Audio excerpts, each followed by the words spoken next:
மற்றவர்களுடைய ஆசீர்வாதத்தை வைத்து ஆண்டவர் நமக்கு வைத்திருக்கிற ஆசீர்வாதத்தோடு ஒப்பிடாதீர்கள்.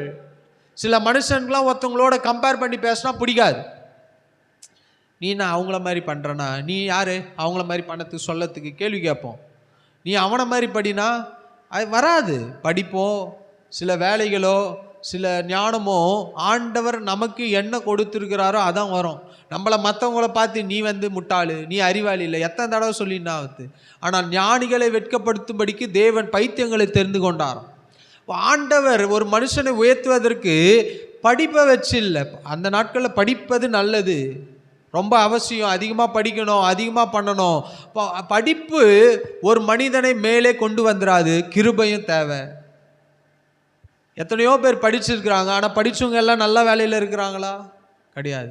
எத்தனையோ பேர் நல்லா படிச்சிருப்பாங்க, ஆனால் சம்பளம் பாருங்கள் 8,000 ரூபா 10,000 இருக்கும். ஆனால் ஒன்றும் படிச்சிருக்க மாட்டாங்க, ஆனால் அவங்க 30,000 40,000 வாங்குவாங்க. ஏதோ ஒரு கிருபையில் வாழ்க்கை ஓடிட்டு இருக்கு.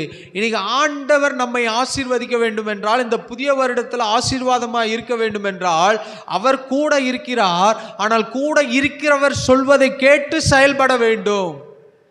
இன்னைக்கு கூகுள் மேப் எல்லாருக்கும் தெரியும்.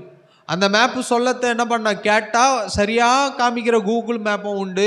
அதே கூகுள் மேப்பு எடுத்துன்னு போய் பள்ளத்தில் தள்ளி விடுற மேப்பும் உண்டு. அது மனுஷனால் கண்டுபிடிக்கப்பட்டது. ஆனால் அந்த கூகுள் மேப்பு எங்கேயோ